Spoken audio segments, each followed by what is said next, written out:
Hello and welcome. My name is Jess Trainer. I am a registered and licensed dietitian. And today I'm going to be teaming up with the Davis Finney Foundation to take you on a nutrition adventure.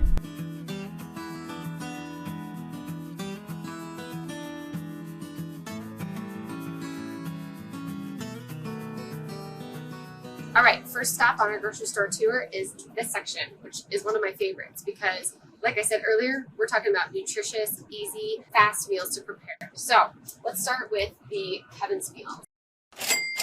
I love these products because, again, they're super easy and they taste good. So basically you just take this out, put it in a pan, saute the protein, add the sauce, and voila, you have dinner.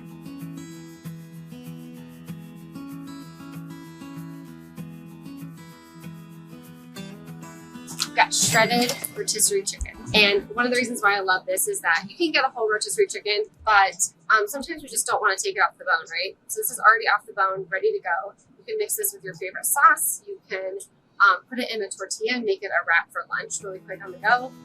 So many fun things to do with that.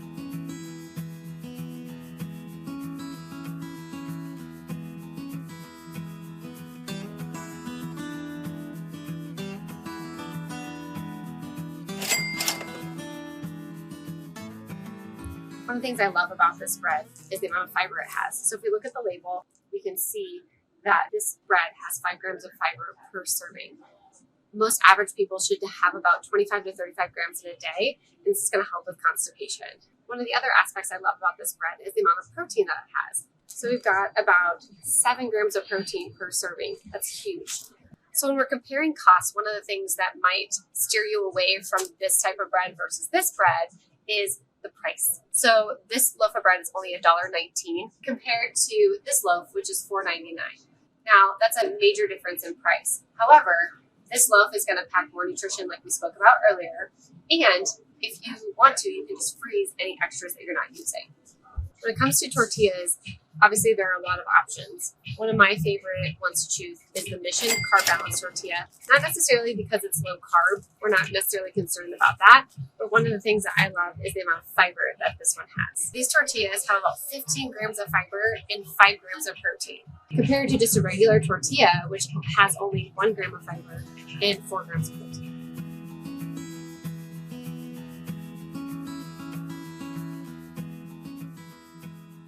I think most of us know that we should probably be eating vegetables, right? But do you actually know why they're so important? One of the most important parts of vegetables is their antioxidant power. Antioxidants and phytochemicals can provide a neuroprotective role in the brain and help prevent oxidative stress. So this is obviously very, very important. One of the other important things is to make sure we're eating the rainbow. Every single color provides a different antioxidant and phytochemical. So make sure that you're eating a rainbow every day, or at least every week. One of the most common questions I get is, should I eat organic or not organic produce? And the difference is, number one, the cost. Organic is definitely going to cost more. It is produced without pesticides. So if that is something that you're concerned about, that's definitely something you would want to choose. But really my biggest concern is eating the vegetables in the first place. And so my answer is, eat the vegetables.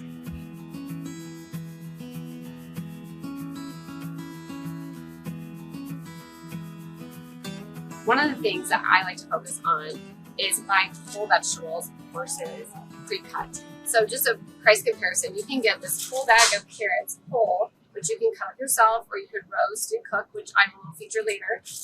Or you can get this small bag of baby carrots for actually 10 cents more.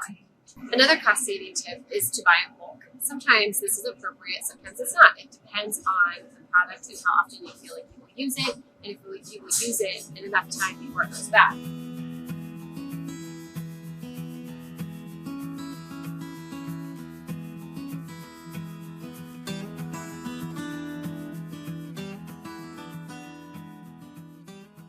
Another favorite section are the pre-made salad mixes. I love how there are so many different flavors. Whatever you're craving that night, you can kind of pick. Now inside the salad kit is a dressing and other toppings. So one of the things that can help save costs is you don't have to buy a separate dressing. You just have a portion controlled amount of dressing. However, you still need to be careful because each of those packets is more than one serving. So make sure you're paying attention to the serving size on the label.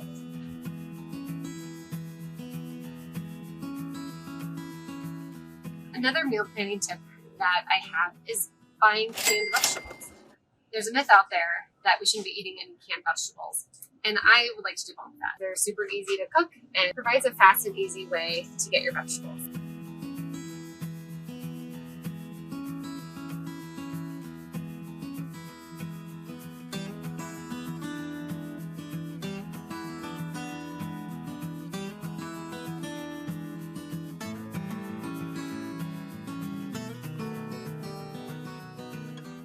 Another cost-saving tip is to buy store brand options. So these canned green beans are the Good and Gather brand, which is sold here at Target, 65 cents, compared to these Del Monte ones, which are $1.49. Beans can be an easy and affordable option to help you get some protein. They also pack a lot of antioxidants.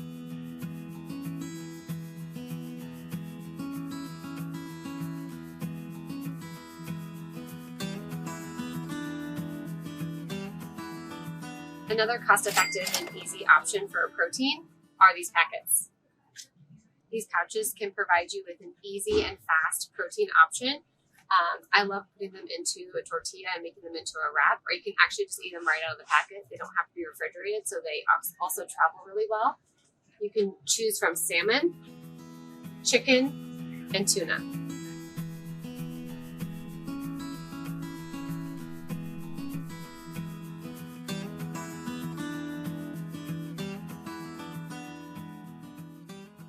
When shopping on a budget, one of the other things you want to look at is the ingredient labels. So with marinara sauce, I have two examples here. I have the Rouse homemade sauce, and I have the Good and Gather, which is the store brand, organic marinara pasta sauce. They have the same ingredients for the most part, but quite a big price difference. The Rouse is $6.69, and the Good and Gather organic pasta sauce is $2.29. When it comes to rice and grains, do not be afraid to try some of these microwavable options. They're fast and easy, and there are lots of options. As you can see, some of the brand name options are going to be more expensive again versus the store brand, but you have all different types of grain options. You even have different flavors. So if you're having a Mexican food night, you can incorporate the Southwest style or the Spanish style rice, or if you're having more of an Asian style meal night, you can incorporate more of a fried rice style. Oats can be another easy option for breakfast.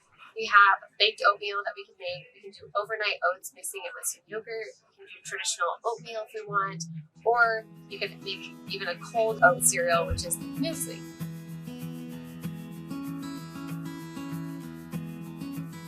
A common complication that can happen with Parkinson's is nausea. So one of the things I recommend having on hand is unsweetened applesauce. It's a great way to incorporate a fruit and still have something nutritious on hand when you aren't really wanting to eat much at all. One of the things you want to double check for is that you're getting unsweetened versus sweetened, and you will find that on the label. All right, well, in every meal plan, we got to have some fun snacks, right? And I think for a lot of people, crackers and bars and things like that can be something fun to incorporate. One of my favorite crackers to incorporate are the Crunchmaster crackers. They do have a little bit more protein than your average cracker compared to the Ritz and the Wheat Thins, so they can pack a little bit more nutritional punch, but also bring on the fun factor. I oftentimes get asked if frozen vegetables are just as good as fresh vegetables. The answer is yes, but you do have to double check that they do not have any extra additives added into them if you don't want them to be there. One of my favorites is the roasted sweet potatoes.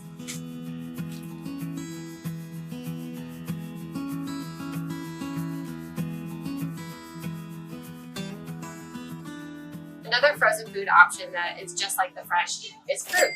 One of the best ways to get antioxidants is through these wonderful berries and other frozen fruits. So make sure if you're someone who struggles to eat all of your fresh produce before it goes bad, opt for frozen. Eggs are such a great option for protein. They're easy and you can make them for any meal of the day. One of the things I love is they're going to pack a big punch with protein, but then they also have vitamin D in the egg yolk. Yogurt is another great source of protein. It can be a wonderful snack. It can be a breakfast mixed with some oats or granola to make it kind of a yogurt parfait. But one thing you have to be careful with is the amount of sugar that is going to be in all these different types of yogurts. There are so many options and it can be a little overwhelming, right? So let's look at some of the options. One of my personal favorites is the Oikos Triple Zero. I love it because it has 15 grams of protein, so a little bit more than kind of your average yogurt, but it also has fiber.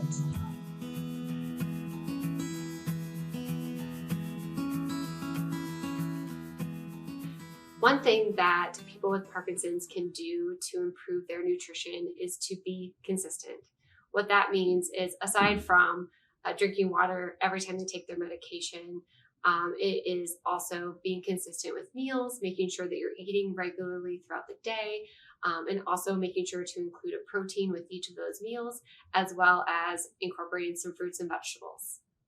Drinking water is obviously so important with Parkinson's and for everybody. And some of the tips that I have for making sure to get enough water are, number one, understand what your own needs are. Drinking water can be an adventure. Making sure you have the proper size of water bottle. Minimum amount that people should be drinking is about 64 ounces a day. I like to say even 80 to 90 ounces. So if that means having a certain size water bottle. So for example, I drink out of a 32-ounce water bottle just so then I know, okay, if I drink this one water bottle, then I only need to refill it once in order to get my 64 ounces. So making sure that you have a clear bottle versus a stainless steel bottle where you can't see inside of it and you don't know how much you drank, or even the mouthpiece makes a big difference. Is it a straw or is it a large, wide opening that makes it easier to drink? One of the most common non-motor symptoms of Parkinson's is constipation. And one of the most popular ways to alleviate that is by consuming enough fiber. We need about 25 to 35 grams of fiber. Getting that from a variety of sources is really important. So we're talking whole grains, so oats, tortillas, crackers. I even give some examples of waffles. Yogurt can be another example. Fruits and veggies are one of the main sources of fiber and obviously great in high in antioxidants. If you're a person with Parkinson's and taking Parkinson's medication, you've probably been told that protein can affect the absorption of your medication. But I don't want you to be afraid to eat that protein. It is so important. Protein is one of the only macronutrients that our body cannot make on its own. And it is one of the main building blocks to every cell in our body. We have to consume it in order to keep the daily buildup of protein going. Protein is important for muscle growth, but also preventing muscle breakdown. A good goal to aim for protein intake each day is around 90 grams. Tips for meal planning on a budget. My number one tip I would say is to start with creating an inventory at your house. What do you have on hand? So that means looking in your freezer, looking in your fridge, looking in your pantry. What do you already have on hand that you could use within that week? The next step would be to then make an actual plan from that list that you've created in your inventory. Once you make your list, then you can start figuring out what you're going to get at the grocery store. When shopping on a budget, one of the biggest things you can do is search for a store brand option versus a name brand option. You'll see quite a big price difference in many of those brands. So you've got Target, Walmart, Costco, all those different stores have their own store brands. So look for those as a cheaper option. Another tip for planning on a budget is to shop online. How many times have you been to the store and randomly grabbed something that was not on your list or not even on your radar for something you needed? It happens to all of us. So online shopping can help prevent that from happening, and you're more often going to stick to your list. The other thing is that it allows you to shop from home and not to have to navigate the store and worry about, crowded stores or falling or having to reach up high to grab things off the shelf. Another tip for meal planning on a budget is to freeze your leftovers. One of my favorite things is, as I'm making that inventory, is I see what I have in my freezer that I could just pull out and simply let it thaw and reheat to make it for an easy weeknight meal. So if you've been struggling to even get started making a meal plan, here are some general tips for getting started. Number one, I always recommend incorporating a new recipe once a month, once a week, whatever is appropriate for your lifestyle. I think it's important to make sure you're always bringing in new ideas, but also for different seasons or different tastes or different things that you might be craving or wanting. So making sure you're reaching out and getting those new ideas. Another tip for meal planning is to make sure that you are getting a variety of meals each week. So that means maybe making only one recipe a week. It might mean having ready-made meals, or it might mean buying products that, take minimal amount of time. I think it's really important to have a mix of those things so it takes off some of that pressure of having to prepare a meal from scratch every single night of the week. Another tip for getting started with meal planning is to make sure that you take into consideration your schedule, your abilities, and your energy level. What are you able to take on in that week? If making a meal from scratch every night is not in the schedule for that week, don't do it. Make sure you have some ready-made meals ready to go to make it much easier and more likely to be successful that way. Tips for successful food prep. One would be to make sure to create a station in your kitchen. So what that means is making sure to have all of your ingredients, everything that you need all in one spot, so it reduces the amount of moving around that you're having to do in the kitchen and preventing any possible falls or tripping over different things in the kitchen.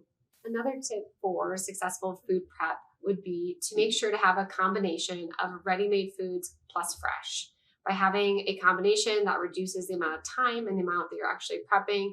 So one of the examples I love to use is, sometimes you're just not going to be able to use that fresh sweet potato, but instead of using the fresh sweet potato, maybe you use a frozen steam in the bag that's already pre-cut and maybe even already seasoned. So all you have to do is pop it in the microwave and then it's ready to go. Another tip for successful food prep is finding ways to reuse the foods that you already have. One of my favorite examples is in our household, one of our favorite recipes is called chicken salsa verde.